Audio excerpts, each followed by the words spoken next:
With the fundamental model of accepting deposits and lending remains the same, the IT and digital has enabled us to carve out the different source of revenue cross-industry partnership. So banking CEOs will deliberate on how they intend to reinvent their business models in reimagining how banking could look like in coming times. To shed more light on how in today's time business can reinvent themselves, we are joined by a panel of top bankers and experts. And to lead us into the conversation, now I request Amol Dete, editor ETBFSI, to join us online. Over to you, Amol.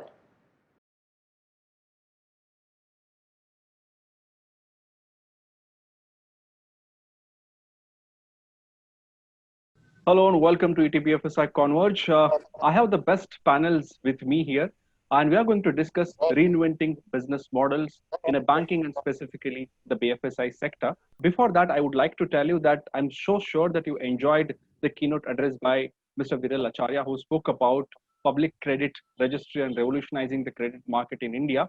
I'm going to pick up some of those thoughts and also trying to learn a lot from the MDs and CEOs that we have for this particular panel discussion. To begin with, I would like to introduce you to the esteemed panelists I have with me.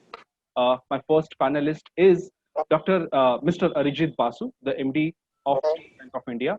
My next panelist is Mr. Shyam Srinivasan, MD and CEO of Federal Bank. Then I have Dr. N. Kamakodi, MD and CEO, City Union Bank. I have Mr. Nitin Chugh, MD and CEO, Ujjivan Small Finance Bank. And I have Mr. Sandeep Patel, MD, IBM India and South Asia. Gentlemen, welcome on the show. So dear speakers, I'm really glad to have you here. And to begin the conversation, I would like to bring Mr. Basu, first on the panel. And Mr. Basu, my question to you is, we have seen major changes in the banking sector in the last 6 months, basically because of the pandemic. There are, many banks who went aggressive, specifically adopting digital and, going for digital transformation. I would like you to tell us what are the areas of banking operations that you are reinventing right now? Right. Thank you very much for inviting me to be on this panel. So on digital, first, let us see where we started off, even before COVID. I think India has been in the forefront of digital adoption, in the financial system. Even in the last 4 or 5 years, many Indian banks and financial institutions have done things which are not even available in some of the more advanced countries. And this has happened across the space, entire financial. It has been sometimes a very small bank, sometimes the largest bank. And we are all aware of what kind of revolution the UPI. I'm just taking one the most popular application that is in use today in India has done, and we know about India Stack. So when COVID hit us, I think in a way the financial system was well prepared. But having said that, the kind of thing that we were required to handle at that point in time was immense. So I'll just take an example of SBI. First and foremost, if you recall, the lockdown happened on the 25th of March, the first lockdown, and 31st March was closing. And for a bank like SBI with some 23,000 branches and 250,000 employees, that itself is a big challenge to be able to complete that. And we just have one day. And on the 2nd of April at 5 o'clock, you have to put your systems up, which we were able to do. And apart from that, the first set of initiatives which the government took, if you recall, was something called the Pradhan Mantri Garib Kalyan Yojana, which basically meant credit of some amount to some set of people who were part of the Jan Dhan type of accounts. So I think in the entire banking system, it was something like 20 crore accounts and stuff like that. For SBI, it was 8 crore, which had to be done over 4 or 5 days. So this entire system had to be this. And, if you were to actually even credit such large volumes, you have to have that bandwidth in place, because in the normal course of a day, while we do millions of transactions, we don't do it at that scale. But it went through seamlessly. There was praise from all around. So that is only one aspect. The other thing that we realized was that what we were pushing in digital, in trying to adopt digital, get the younger generation in a bank like ours, became a necessity for every Indian if they wanted to link with the bank or do work with the bank. No one, of course, we kept our branches open, but most people actually did not want to physically come to a branch because of the risk. So in this period, the amount of loans that we have given in certain products, one, of course, you've heard of our app called YONO, which we have in fact developed on an IBM platform, and our original app, which we now call YONO Lite. On all of them, we saw huge traction, and the amount of loans that we were able to give, because the demand was for personal segment loans. You know, we had already created a very large book. So that was one aspect. And we were able to reach out to millions of farmers, millions of people, which we would not have been able to do without having some degree of digital readiness. Finally, as an opening comment, I would like to state that another thing that COVID has done is to alert us to the various ways in which we can work. You know, so reaching out to a customer earlier was always a multi-channel option. Now, because of COVID, we have accelerated the process in many of these areas. And we have to now see how best we can make it a part of our business model in such a way that even when COVID goes away, we are able to place our respective banks and financial institutions at a different level. So broadly, this would be my initial response to what you were asking. Thank you, Mr. Basu, for that response. And Mr. Srinivasan, I will come to you. As Mr. Basu mentioned that they have accelerated the processes so that even after the COVID, the situation they can deal with very seamlessly. How are you at your bank, reinventing banking operations, Mr. Srinivasan? Thank you. Just to build on what Arijit was saying, you must have all seen that WhatsApp joke right at the beginning of this pandemic, which was, who drives the digital transformation? Is it MD or is it Chief Digital Officer or pandemic or COVID? And the answer was COVID drove the digital transformation, right? So it just did exactly what demonetization multiplied many times over. Right. So by default, all of us became digital. And for a bank like us, our mantra is digital at the fore, human at the core. That's the philosophy for the last 5-6 years we've been applying in everything we try and do. So this is a wonderful catalyst. And it has touched in many ways. I think what is visible for everybody is that you now onboard using digital capability, transaction processing happens digital capability, but actually what is not visible to the external world is that on my table, I don't see any paper. I have disallowed any paper to my office. No paper can come for a range of reasons, including safety of everybody, but everything is digital. I don't see any physical paper. So everything is digitally originated, digitally signed off, not only me, my entire board. It used to be papers this much, like Mr. Basu was saying that even the annual results were declared digitally over video conference. Our AGM was video. And papers that go to the board, which used to be like 50, 100, 200 pages, now go digitally. And everybody is automatically taken to it like fish to water. So I think this digital transformation, which was probably happening, has taken multi-speed now and has helped us all. Of course, there are challenges that we will come back to. But in the transformation, it's not just client origination or transaction processing, it's the way we manage work and workflow that has become more digital. Of course, there can always be, sort of enhancements to it. So I think the pandemic in this period, if there is any upside, is these issues of working digitally, making easy for clients to engage, making it easier for employees. If on February end or March 1st, we said branches and BCP of the banks will work like the flip of a switch, and within hours we'll all be digitally connected, we wouldn't have believed it. But like Mr. Basu said, on 25th February, on day one, we had gotten around to it and moved on. And I'm sure the experience of all our other colleagues also would be similar. So the short point is the transformation that has happened has got triggered and it has catalyzed that movement.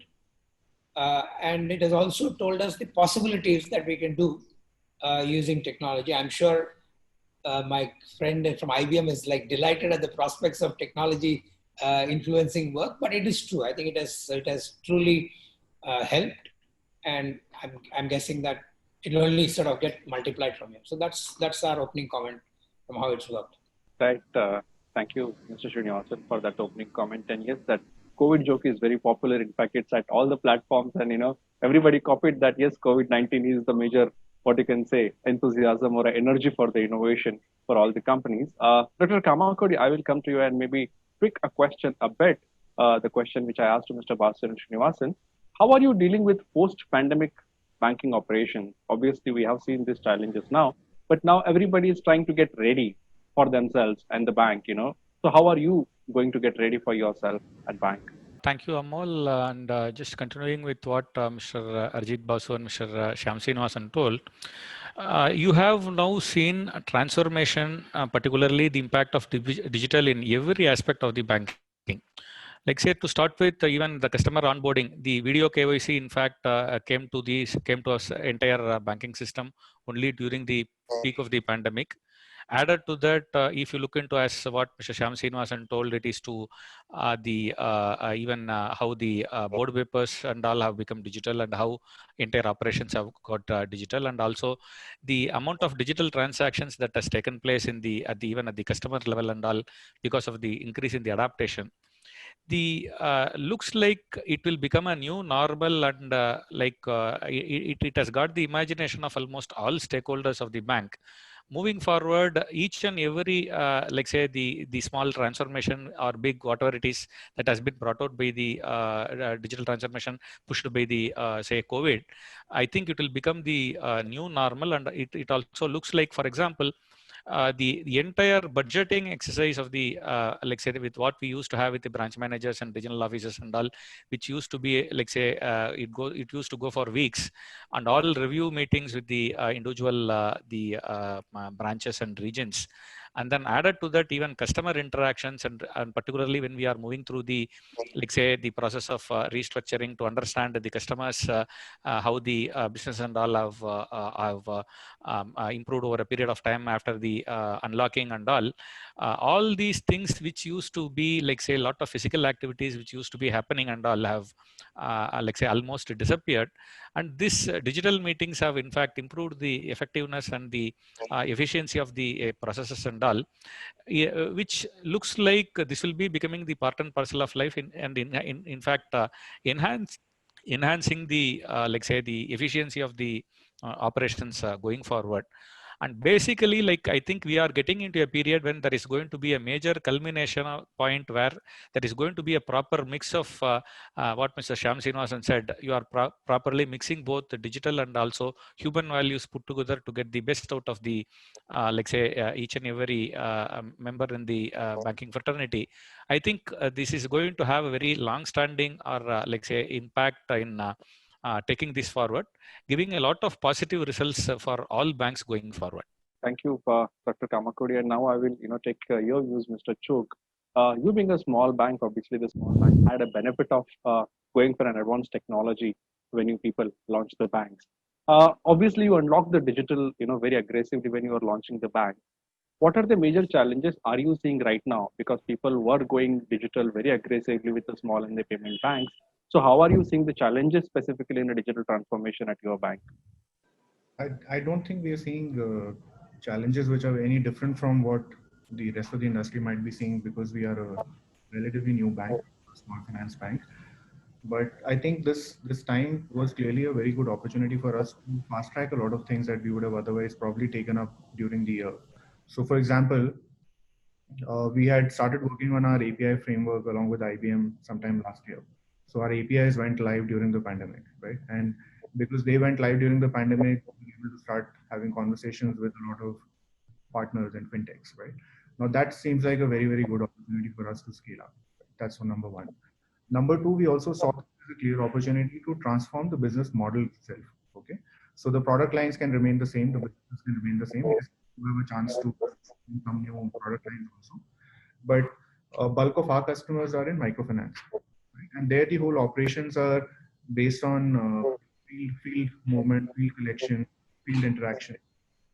So we saw this as a clear opportunity to move both the internal work digitally as well as what was customer facing, because we could not work in the field. So there are two elements to the whole microfinance business. One is the disbursements and second is collections. So the first thing we worked on was how do we enable collections digitally? And we were trying this out for a few quarters now, but it was not moving as much as what we had expected. Customers were taking time. They did not want to use wallets. They did not want to use payment gateways or QR codes, but we were trying. So during this time, we had worked out a partnership with one of the biggest banks, and that we started to scale as their point in the whole network. And our collections from these alternate, what we call as digital, actually moved to almost 37% in the month of July, right? From nothing at all. Now that tells us that yes, the model is actually getting transformed. Likewise, the loans that we were dispersing on the field through interactions, we started doing them on the phone. So that is something that we checked with customers, and they were happy, irrespective whether they do it on the phone or they do it face to face. Now that gives us the chance to completely transform a traditional business like microfinance, which a lot of people believe that is a very touch and feel business. You need to be there, you need to meet customers, you need to meet them weekly. We meet them anyway monthly. So I think this whole time we had seen this really as a way of transforming not just a few processes, but the entire business model itself. And the same view we've had in other lines of businesses also. And I think our liability origination now is predominantly digital. That is again something we did during the pandemic. Our asset origination for some of the other businesses is also going digital, where either assisted or otherwise. So I think if you ask me what the challenges are, it's only up to us how soon we can do that, how quickly we can make some like integrations work. So it's been a bit of a challenge in terms of getting on board to do the UAT or to run these pilots, etc. So some delays happened, but because we were fast tracking so many things, I think we were still happy at the end because what we would have expected over a year or year and a half, we do in 3 months. Very well said, Mr. Chuk. In fact, what I'm also learning from all the bankers and institutions is that turning the challenges into opportunities, and that's what pandemic has taught everybody. Mr. Patel, I will come to you, and I would like you to give us some technical perspective here. So while banks are reinventing business models in the new normal world, and the focus is absolutely digital, what are the key things they should consider? Sure. So look, I think as all of the panelists said, right, everyone has been in some form of a digital journey. I think what the pandemic did, it clearly accelerated this whole digital journey. I think when COVID happened. So I think overall the pandemic has led to three major shifts. One is this dawn of a full-blown digital age, which has not only pushed people to accelerate digital transformation, but also make sure that they are ready for the digital customers that are increasingly becoming more and more digital, because you are now dealing with people who are digital citizens, right? The second is the point that Mr. Chug was talking about, which is as this digitization happened, it has brought the evolution of agile, cost-effective business models. So these are new business models that are powered by technologies like cloud, like artificial intelligence, blockchain, and others.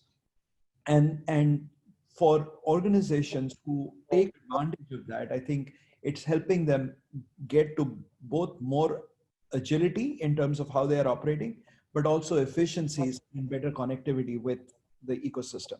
And then the third one is, I think, the emergence of a network economy. I think what this digitization, extreme digitization is allowing us, right, is it's actually creating these digital ecosystems which are here to stay, and they are only going to expand. So, clearly, as Ms. Basu was saying about SBI Yono, right, this is one of the digital marketplaces, banking marketplaces that has been created, and it is one of the unique ones in the world. Now, clearly, there are other banking systems around the world, particularly in Japan and others, that are starting to build out these types of marketplaces, but they are taking the cue from these things that have evolved.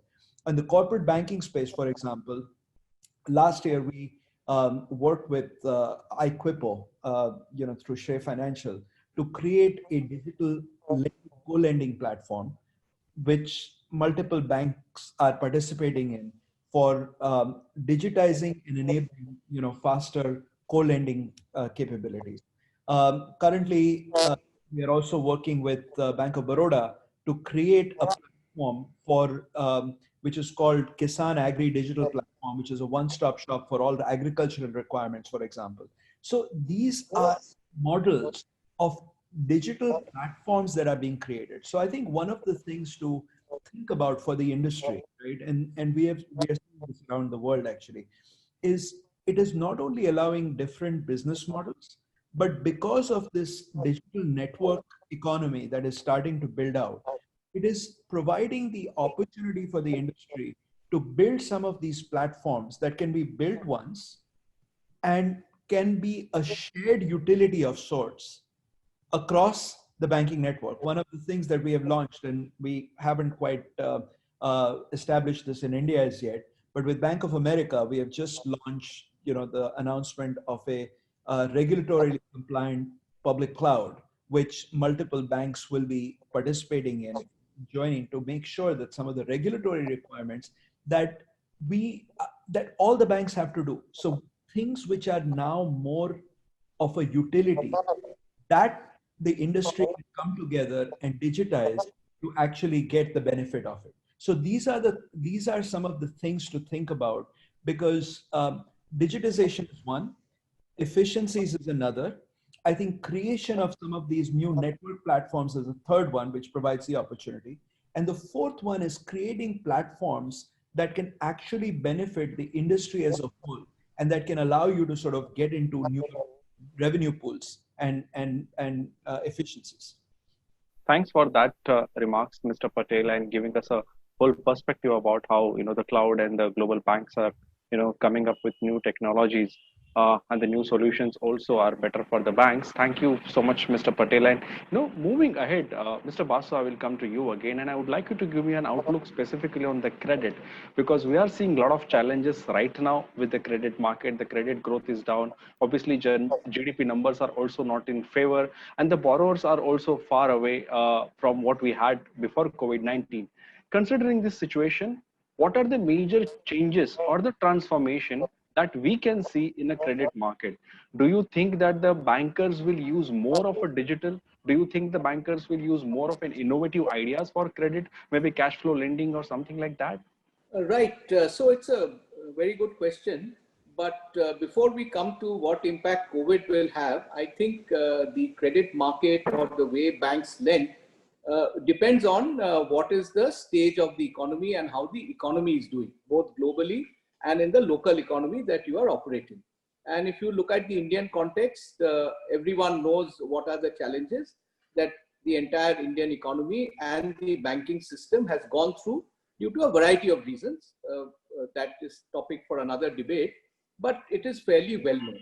So based on that, what has been done is over the last few years, all banks at the behest of the regulator to some extent, also for their own good, have brought in few fundamental changes. One is they have tried to clean up their legacy balance sheet, and balance sheets of overall of the banking system is much, much stronger as on 31st March 2020 as compared to a few years earlier. Second thing that has been done is that there has been a revisit of the processes, systems, and credit underwriting that was being undertaken. It's not that those systems did not have its place, because through those systems, the banks have managed to, grow their book and done it quite successfully in many cases. But clearly, there were certain things which needed to be revisited. So that revisit was also done. I can take many examples from my bank, but each bank, I think, has done that. They have strengthened their underwriting process. They have strengthened their process of cash flow you mentioned. So irrespective of COVID, one of the things we understood was that if you want to go and lend to working capital, cash flow, cash budget-based lending is much more seamless and much better to undertake than maybe the traditional balance sheet method. So those were being adopted in any case. The third thing is that when you mention credit, it is the entire market, and the market means it's retail credit, it's wholesale credit, it's mid-corporate, it is the entire agriculture for India, MSME. So what is the strategy and what is the way that we will handle all these things? So what had happened was, and then there were certain developments in the economy. As you know, 1819 and 1920 were years of relative slowdown in the Indian economy. And there was also a question of certain new measures. Demonetization was mentioned, GST was mentioned. All these, RERA is another major development in the retail banking space. So all these have had its impact. And while there had been a slowdown, the view that had emerged among many bankers was that from 2021 onwards, it could be years of very good economic growth coupled with very good credit growth for the banks, taken in a risk mitigated manner. That was broadly the view. How it would have panned out, we would have had to see. But now that COVID has hit us as on 31st March, things have become even trickier. So what we need to do is to assess the impact of what COVID has done to the book that we all carry, which are the sectors which have got impacted. And I think each and every bank has actually done that. And this breathing time that was given by the Reserve Bank of India in terms of the moratorium and other reliefs that were extended till 31st August was very good, because it gave breathing time not only to the businesses, it also gave a time for the banks to look at the approach that they would be undertaking from this month onwards. And I think each bank has done its own assessment. We have looked at the book very intensely. And so my broad sense would be that this balance which has now come, at least for the larger banks, which have a certain mix of retail, wholesale, corporate, MSME, agriculture, would broadly remain the same, because complete shift to retail may not be in the best interest, because if your economy doesn't grow, even your retail at some point of time would get impacted. That is my personal view. So we will have to see how this goes forward. But in each of these fields, there would be very fine developments that will take place. In MSME, for example, you mentioned cash flow budgeting. That will become one of the things that will take forefront. There are banks which have used this model very effectively in the past. In retail, I think digital loans has become, I mentioned about SBI, I think for other banks also, this will become a bread and butter, this thing to reach out to the personal segment customer. In agriculture now, I think most of the banks are taking help of all the technology developments that we have, in trying to understand what is the need of the farmer, how best they can be linked to the marketplace. The government has also taken a lot of initiatives, and the banks will have to sort of marry their own systems and processes to the ecosystem changes that are coming. The banks which will do that better will succeed and continue to deliver good results in terms of both being able to lend profitably and keep their balance sheet safe. Very well said, Mr. Basu. And I will bring you here, Mr. Srinivasan, continuing with the same answer that Mr. Basu gave specifically on the credit. My question is about defaults and recovery, which comes hand in hand with the credit. We all are aware that the government has already given a breather for banks, but considering the challenges that you guys faced in disbursing loans, recovering and getting the collections from the, what I can say, the borrowers, going ahead, what is the strategy? How are you going to save yourself, and how banks should save themselves specifically from the potential defaults and the major challenges that happens in the recovery? I think, see, this is not a question of saving oneself. There are two parts to it, right? One is the credit book that you have, it has its own characteristics. The pandemic has influenced the client business or livelihood, and therefore their behavior may change. So there are again two parts. One is their willingness, and the second is capability. Pandemic, if anything, has affected capability, not willingness. In my mind, the pandemic has made all of us better human beings. We are all certainly now much more empathetic, sympathetic than we were before we got into the pandemic, just as people. So I think the pandemic influence is not on the issue of willingness, it's around capability. Right.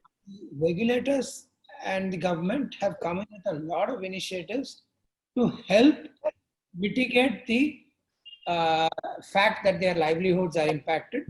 So restructuring, earlier the moratorium, and a bunch of interventions to help people smooth the pain and their ability to service.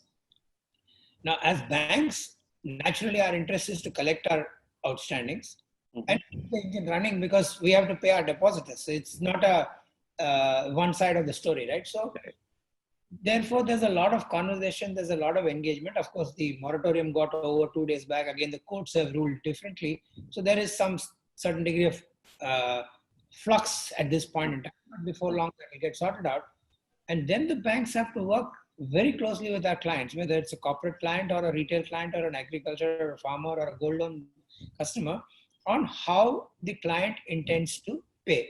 And here, again, it's not one size fits all. There are some who are less affected. I don't think anybody is not affected. Some are a lot less affected who may want to honor their commitment and keep the engine running. They don't want to any changes in the terms and conditions of their obligations. Some may want a deferral, some may want a reduction. So it's very client specific, and therefore here I would bring in the objective of the next wave of working is how digital and technology will help us frame solutions at a client level. Right. If you were to take SBI or any bank, but SBI, you take the 40 crore customers, or it is impossible to manufacture a solution for all 40 crore on the go. So you need all the kind of data and technology so that the person in the front end, it's an agent or a officer in the front end, has the power of data, which helps them say, Mr. Amol, this is your current outstanding. This is the solutions we have. Option A, B, C, click and take. So the way forward for all of us is how do we synthesize all the analytics and data that we have gathered, recognizing the fact that people have been impacted, and using the tools and regulatory sort of release solutions that are there, and all of it done real time. So what normally would have taken months and years have to be done in hours and minutes now. So I think the next month, September, October, are going to be very crucial on how we engage with clients, how we provide them their our best possible tailored offerings for them, which is within the framework of the allowed regulation, right, and yet meets many client needs. And so the challenge for us is not something as save. I think the issue is you can't give money to the people, and the people have to have the money, or they should have line of sight of how the money will come. And we are working very closely. I do think every bank will sit down with the client and use all the modern day technology and analytics. And who does it better will come out ahead. I mean, I'm assuming all of us as banks are investing a lot of time and mind on both using analytics, using data, and using technology to drive that. So that's what I would say is the next, effort for all of us. Very interesting and very relevant, Mr. Srinivasan. Dr. Kamakodi, sir, I would like you to tell us more about the micro products, SMEs, MSMEs, because we have seen major challenges there, and now they are, they are going to be the biggest borrowers. So, like Mr. Srinivasan said, you should use data analytics, to craft the loans and perhaps disperse them instantly. How do you see the outlook at that front, specifically when it comes to dealing with MSMEs and, micro products? MSMEs are perhaps, they are the breadwinners for our bank, and we have been very focused on SME lending right from the beginning. Mr. Shyam Srinivasan talked about willingness and the ability of the borrower to repay.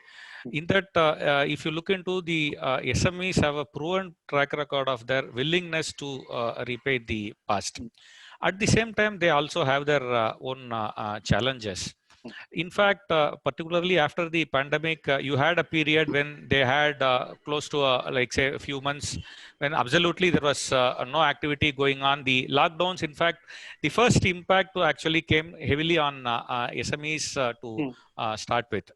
But once the things started rolling, particularly you have to give credit to the government guaranteed ECGL scheme, which has been given by the government for about 20% of outstanding on 29th February to all eligible borrowers.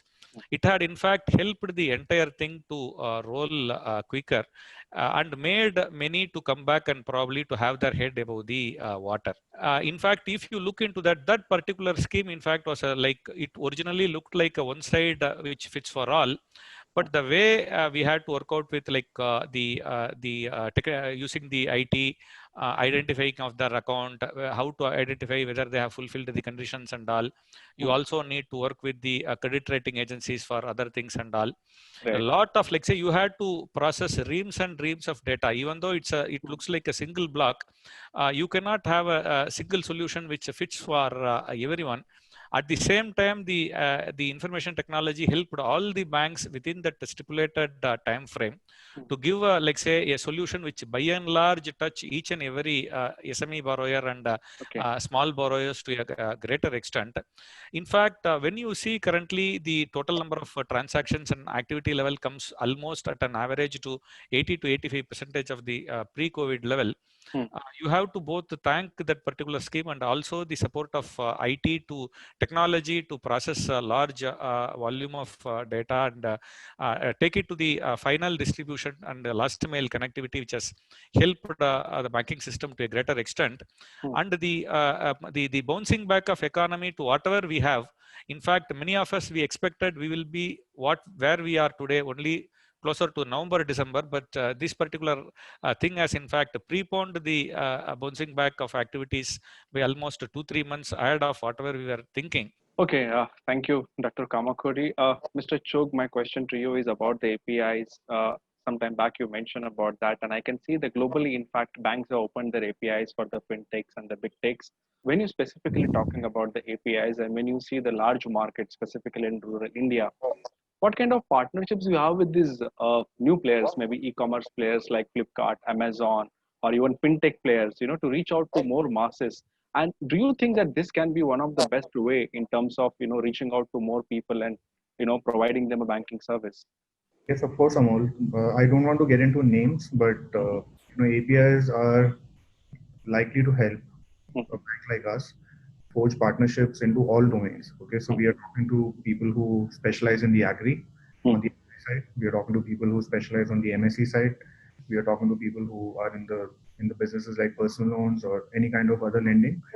And most importantly, I think when you look at it purely from a lending point of view, there is, since we all agree that cash flow based lending is going to be reasonably well accepted in future and even now.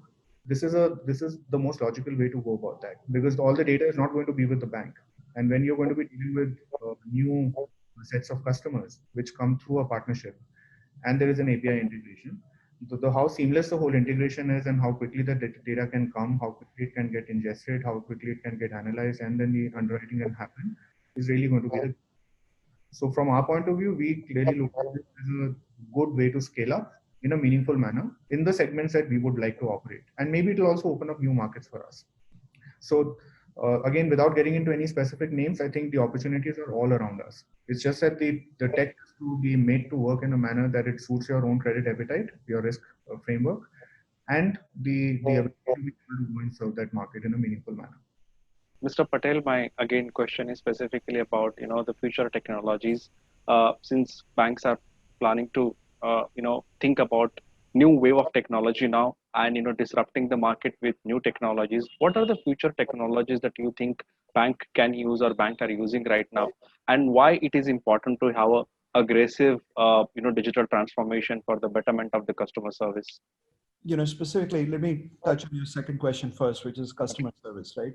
So today, I think if we accept the fact that digital transformation is accelerating and everyone is essentially become a digital citizen, whether it's your commercial partners or your retail customers, right? They are all digital citizens. So today, it is not about whether you are better than the other bank, right? Digital channel.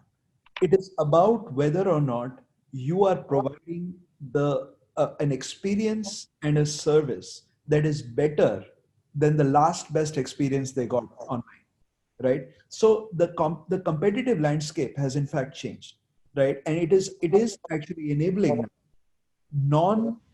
non-standard competitors or non-traditional competitors to come into the fray, which is where how you connect with customers, the kind of service you provide, as well as the services and others that you are offering through your banking channel.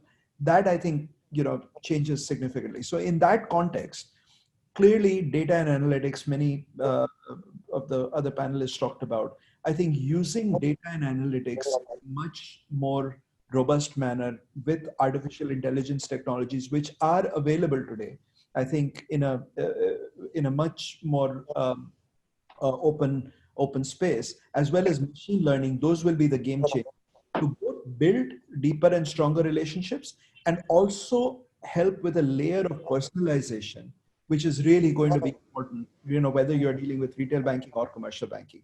The other point that I think some of the panelists talked about, and I chair a AI forum for CII, and there I think in the bank vertical where we were having a lot of discussions, Federal Bank and others are all participating in that, was the whole notion of using artificial intelligence and cognitive analytics, whether it's real-time insights on loan, treasury, investment portfolios, and others, but more importantly on contact centers. How do you improve the understand and get a 360-degree view of the customer, as well as use the contact center to both provide automated interaction as well as equip your call center employees, Right.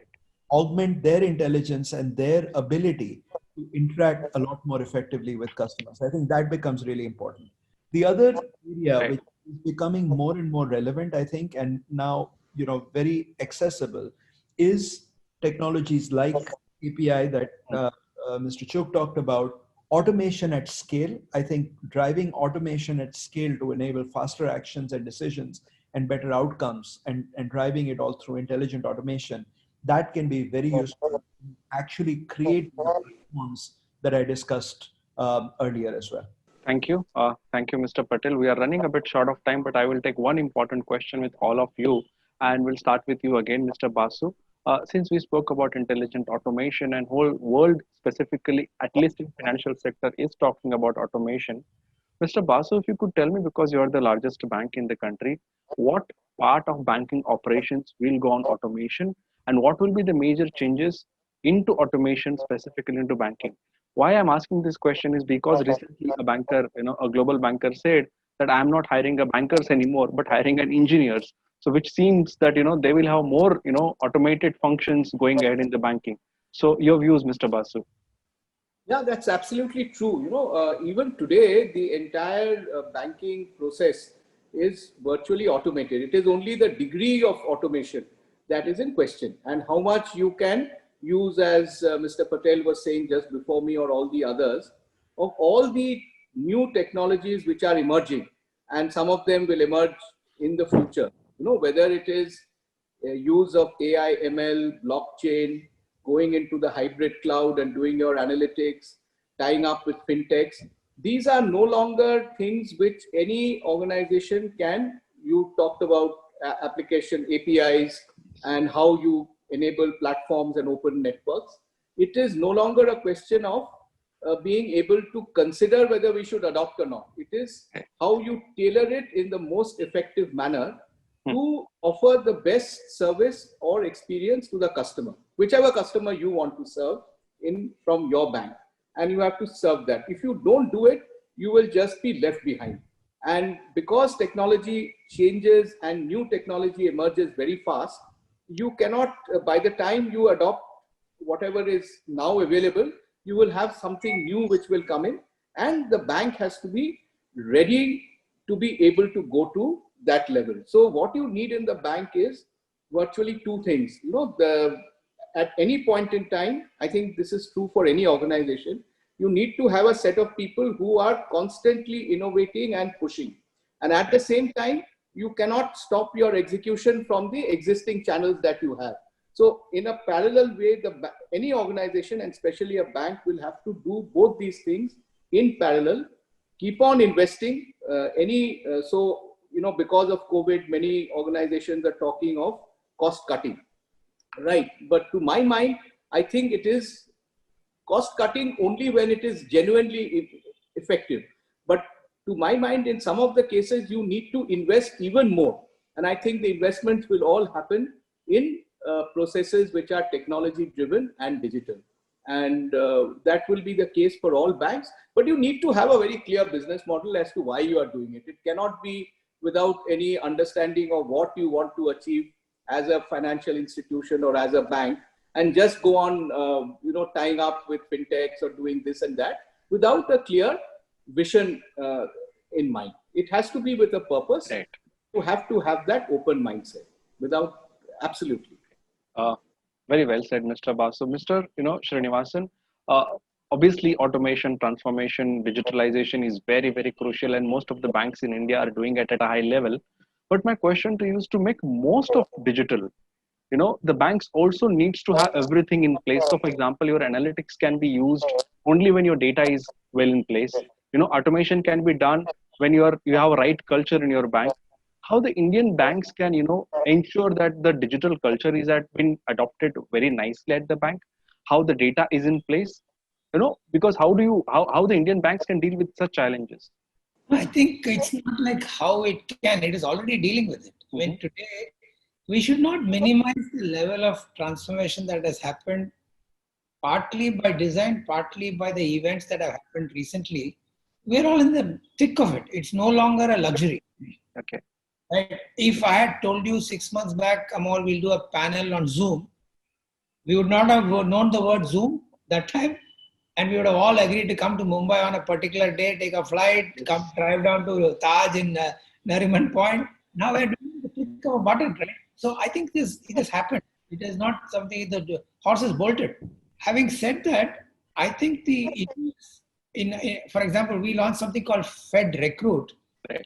Because the philosophy he said is, technology is something that we don't want to do only in certain areas. It has to be pervasive across the bank. So we actually, for recruitment of an employee, is fully digital using artificial intelligence. First 3 layers of recruitment, nobody sees the employee, the bank doesn't see, the employee doesn't see the bank. First 3 layers. Till has gone through everything, and the last layer is only the aptitude check that is done by an interviewer formally. And the interviewer gets a lot of pre-cooked information based on the interactions that the prospective employees had with the technology, and using all kinds of simulation exercises. So if a candidate comes through such a process, he's already digitally oriented employee. And to ensure that the bank can see them through that journey is where all processes and practices of the banks are becoming more technology driven, and hopefully the employee doesn't need to make some effort, because now it's almost like I keep asking people, how many organs are there in a human being? Okay. You don't know, but there are 79. This is the 79th organ. Okay. You touch, it reacts to you. You talk to it, it talks back. It's like it's your 79th organ. 78 is normal. This is the 79th organ of all of us as human beings. So it is no longer an addition. It is just part of us. Dr. Kamakodi, Srinivasan sir introduced us to a 79th organ, which is absolutely running on a UI and a UX. How are you, looking at that organ, so that your customers will be attracted to it and your customers can... Lakshmi, she takes care of it. Tell you about that.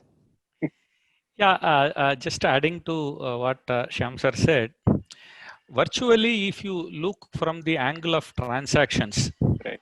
you can do every transaction with your mobile today.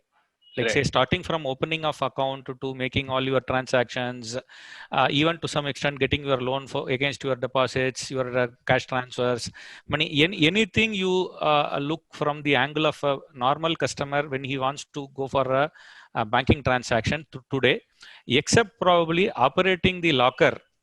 There is only one thing which is pending now. Probably Mr. Patel will introduce it next year.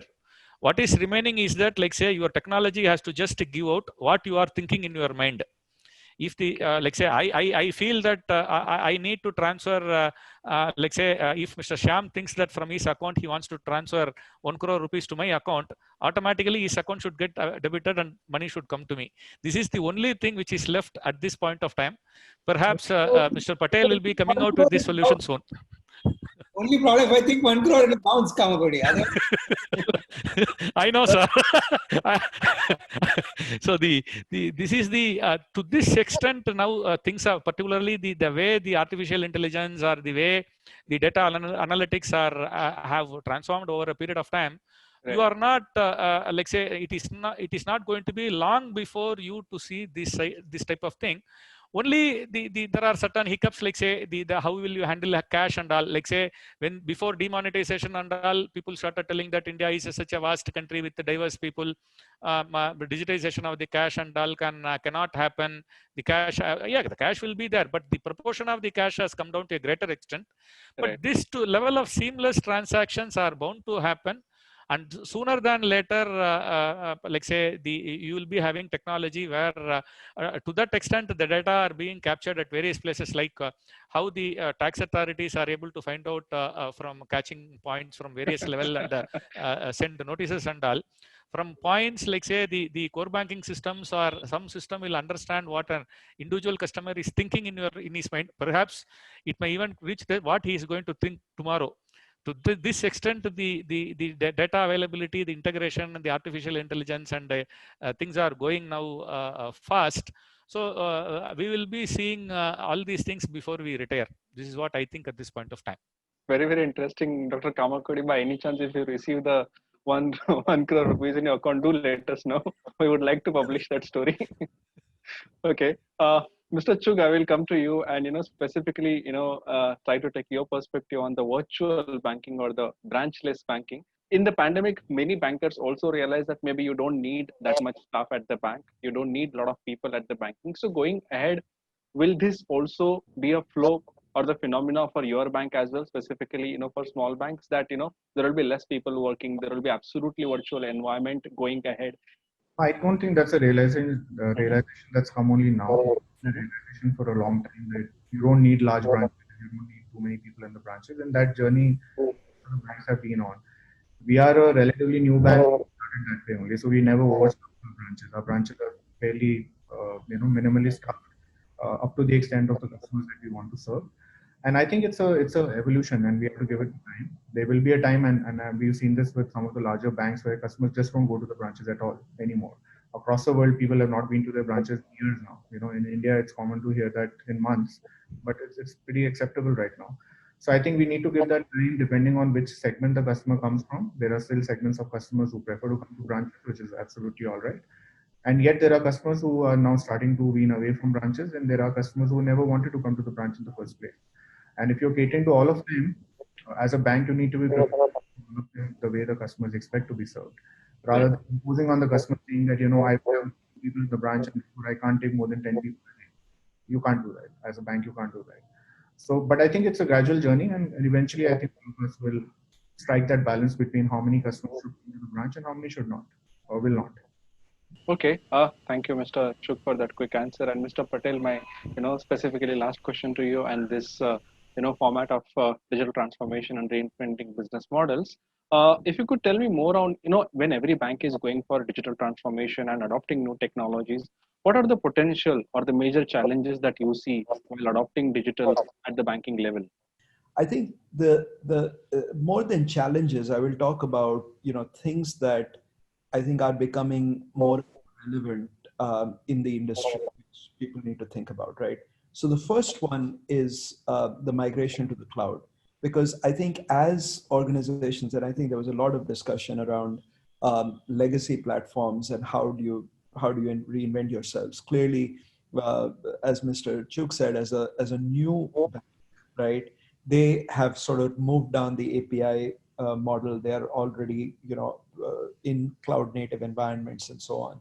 There are others who are starting to take that approach. I think as people move down that path, clearly, I think cloud adoption is the way to go. And I think as banks start to adopt these digital technologies, moving to cloud is really important. But as they do that, I think what is critical is they look at enterprise grade but open architectures. And when I mean open architectures, I think the ability for you to connect to other organizations and clouds of other organizations, infrastructures of other organizations, having that mindset as you start to reinvent is really important, particularly because digital ecosystems are forming around us. So the ability to have enterprise to enterprise connectivity is very critical.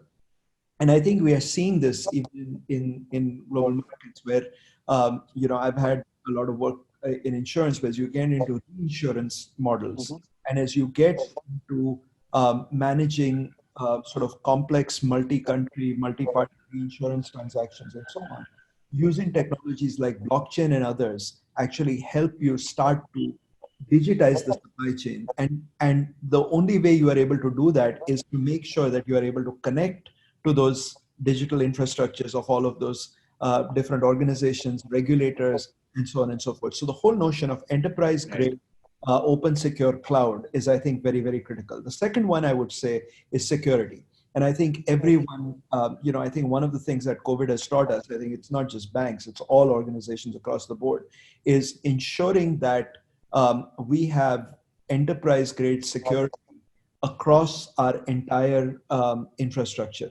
And having a very clear cybersecurity strategy, security operations that are intelligent to both monitor but also detect very quickly the attacks that are coming. Because I think with this fast digitization, the bad boys in the digital world, they are also starting to get a lot smarter. And so the ability to sort of make sure that we have the right kind of monitoring and others in place, that is critically important. And then the third one I'd say is everyone talked about data, better use of data and artificial intelligence. I think as we get more and more into that, one of the things that has already happened, I think, to a great extent in the industrial sector as well as to a certain extent in insurance, is the ability for us to use different data sets, right, to both make better risk and other decisions, but also to be a lot more focused around customer service. Because the nature of data is changing, right? We have access to a lot more data sets, which earlier our computers were not able to see. Things like sensor data, things like weather data, things like images and so on. Now you can actually read and interpret those data. But also the nature of that data is changing, where a lot of that data tends to lose relevance within a few nanoseconds after it's created. So it isn't about storing large amounts of data, but having platforms and technologies that allow you to both curate large volumes of disparate data, some of which you may not even own, but be able to make sense of it and drive decision-making, drive intelligence for your call center reps and others at that point of decision-making, at that point of data relevance. So I think that is another, call it challenge, call it, something that we need to be aware of, and where I think technology and technology innovation will continue to help. So those are the three broad themes that I think I'll leave you with. Right, Mr. Patel, thank you for that note, and thank you everyone. Thank you, Mr. Srinivasan. Thank you, Mr. Basu. Thank you, Mr. Chugh, and thank you, Dr. Kamakodi, for sharing remarkable insights with us and taking part at ETBFSI Converge. Thank you so much.